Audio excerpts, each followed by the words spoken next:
Welcome to That's Good Sports. I'm Brandon. As soon as I start to feel good about the Broncos again, with the draft coming in our faces soon, something brings me back down to earth, Perna. Last night, Adam Schefter reported that Broncos Pro Bowl cornerback Chris Harris Jr. wants a new contract or to be traded. Prior to that, in a humorous, meaningless press conference, when asked about CHJ, John Elway said, "I don't have time right now. I'm busy with the draft. We'll talk about Chris. He's under contract, so we'll talk about that when the draft is over. When I say this, I said we're going to talk about it. It doesn't mean we're going to do it." So you're telling me there's a chance, Elway? This is getting messy, like most breakups, and I don't think there is a soul in Broncos country that wants to see Chris Harris traded during the draft. But that shit might happen. The good news is the Nuggets dismantled the Spurs last night. The bad news is if they win again, they have to face Damian Lillard, who now wins games like this. Lifting my legs, it came off nice. Whether I made it or missed it, I felt good about the shot I took. Demaryius Thomas's walk-off touchdown against the Steelers, and that. Two of the most badass ways I can remember seeing someone win a game. Let's talk about Chris Harris Jr.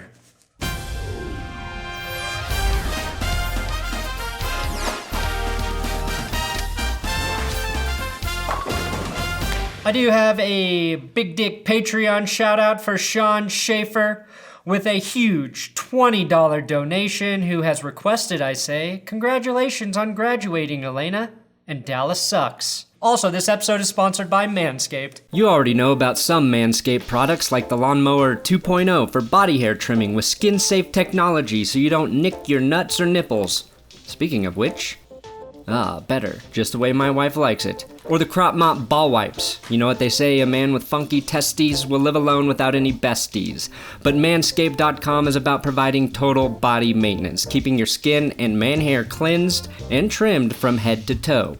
Literally. Now with the Foot Duster Foot Spray. This is my right foot. I call him Righteous, and I spray him once a day. This is my left foot. I call him Daniel Day-Lewis, and I spray him once a day. Not only does the Foot Duster keep your feet from smelling like disgusting feet, but it reduces bacterial microorganisms on the skin, features pH control, and is composed of all natural ingredients like tea tree oil, which helps repair dry skin. Plus, pro skater Windsor James endorsed it, so I'm assuming it makes you good at skateboarding too.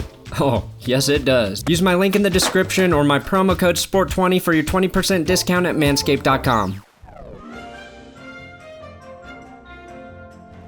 Before I get into all of the Chris Harris stuff, here are two facts. Chris Harris Jr. is still 29 years old.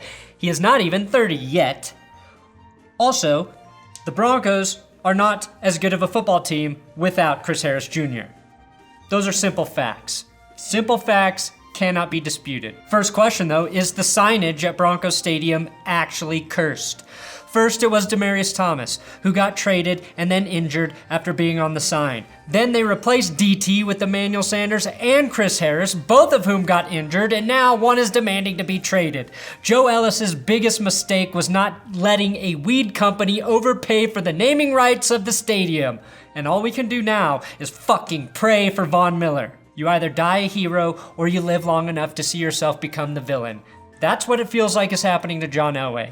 You can also be born a villain, act like a villain, are a villain, and just won't ever fucking retire. That's Tom Brady. You're one of the best at what you do, are underpaid, and when you ask for more money, nobody takes you seriously. That is me, and Chris Harris Jr. The Broncos defense wasn't as good as we have grown accustomed to in 2018. The loss of Aqib Talib and the decline in play from Bradley Roby and Darian Stewart made the Broncos secondary look flat out bad at times last year. The constant before he got hurt was Chris Harris, and when the Denver Broncos added Bryce Callahan and Kareem Jackson, the reason I felt really good about those free agent signings was because they'd be playing next to Chris Harris. If Denver loses him, I feel like it puts the secondary right back where it was a year ago when they were signing guys like Adam Pac-Man Jones. I mean, Kareem Jackson might be playing safety for all we know. Luckily, if Chris does go, the draft is there to accommodate the Broncos. Chris Harris, Bryce Callahan, and Kareem Jackson were all top 15 performing corners last year. Giving Vic Fangio that kind of play from three guys is something to be excited about. Which brings me to my biggest question. Where is Fangio in all of this? I know he said he's not watching film of his defense because he wants to make his own assessments. And I do get that. I wouldn't want to become a worse coach by watching Joe Woods and Vance Joseph tape either. But wouldn't watching last year's film help you evaluate a guy like Chris Harris so you could say to John Elway, hey, we really need this player on defense, or conversely, I think his best football might be behind him and we can replace his production through the draft. I would trust Fangio if he noticed cracks in Harris's game, but it would be stupid for a coach to say that publicly as well, so I don't know. I don't know where Fangio fits in all of this. Chris Harris didn't show up for voluntary workouts or minicamp or whatever the fuck it is NFL teams do in April before the draft to show he was serious about a new contract. To his credit, Elway has said they will address that after the draft, repeatedly. To his not credit, he's been sort of a dick about it. If he really wanted to do what it takes to keep Harris in Denver, they would have started contract talks after Strap Harris didn't show up for the workouts.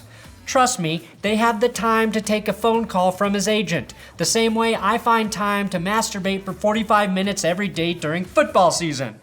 Elway should have also said something like this instead of what he did say. We understand Harris wants a new deal, and we obviously want him to be in Denver for the foreseeable future, and we will begin those discussions as soon as we can.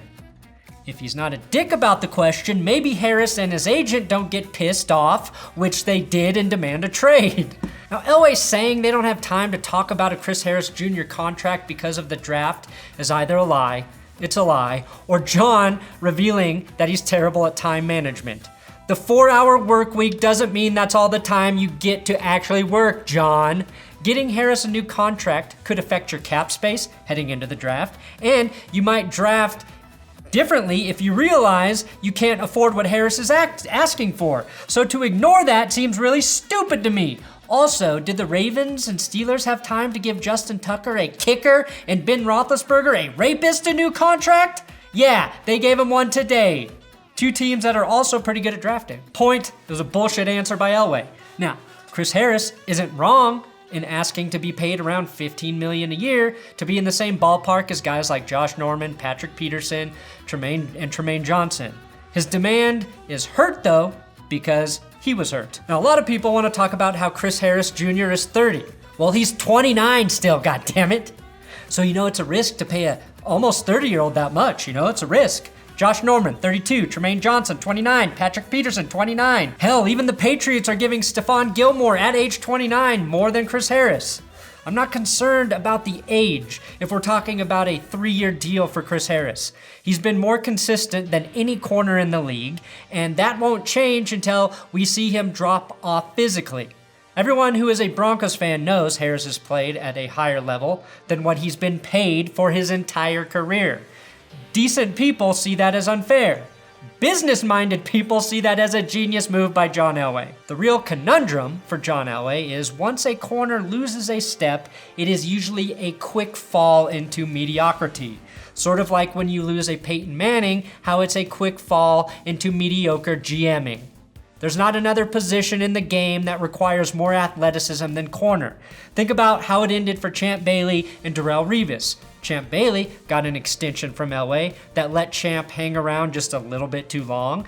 And I say that knowing full well he was on a Broncos team that actually made it to the Super Bowl in Super Bowl 48. Mike Kliss is saying Chris Harris is as good as gone, so that's probably the truth. But then later, according to Mike Kliss on Twitter, Chris Harris, the whole situation could be salvaged. Point is, never trust Mike Kliss. Always trust Brandon Perna. Even if you're overpaying Harris, I still think the team is better with him on it. I would keep him. But also, Denver has a new coaching staff, a new starting quarterback for the 3rd year in a row, and a team that has not been good for 3 straight years with no identity. What's the point of keeping Chris Harris if he wants out at a time that is probably a good time to move on? Elway also may be cautious because his extensions for C.J. Anderson, Demaryius Thomas, and Darian Stewart didn't work out exactly as planned. Aqib Talib did get injured last season, but I stick by the fact that he should still be in Denver, and as hard as it was letting T.J. Ward go, that was probably the right decision. Elway might be right here, or Chris Harris Jr. might have 5 years left in the tank. It is a fucking guess. But my loyalty leads me to believe a 3-year deal is a no-brainer for a guy who is still currently playing very good at a position group that could be very, very good in 2019. If you believe in Joe Flacco as your quarterback, you have to believe you can win now. That's the only way that makes sense. If you believe that, which is John Elway's philosophy, then the right thing to do is pay Chris Harris Jr. so you can keep winning now. In terms of a trade though, if it has to happen, I would want 2 draft picks for Chris Harris. He's worth at least 1 second rounder in my opinion. You know who wants Harris? Everyone. The 49ers, the Panthers, the Rams, the Colts, who have the money and some draft capital to do so. Harris gets labeled as a slot corner, but he played in 200 coverage snaps last season outside the slot, so he can help any team anywhere, basically. He does only have 1 year left on his deal with the Broncos, so if they have no intention to bring him back after that, then getting good compensation for him now, unlike what they did with Aqib Talib, the silver lining is losing a dude who is still one of the best in the business gets you a return. He was the 3rd highest rated corner in 2018, but you know, he's almost 30 years old. And Denver has just a mouse pubes hair less than $50 million in cap space in 2020. They can afford to keep Chris Harris. Will they? It feels like they won't. The next 24 to 48 hours though could be crazy. Good luck, Chris Harris Jr. If you leave, oh fuck.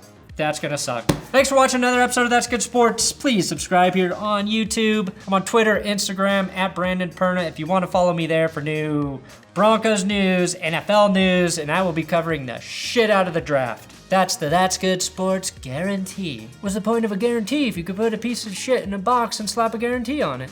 Tommy boy.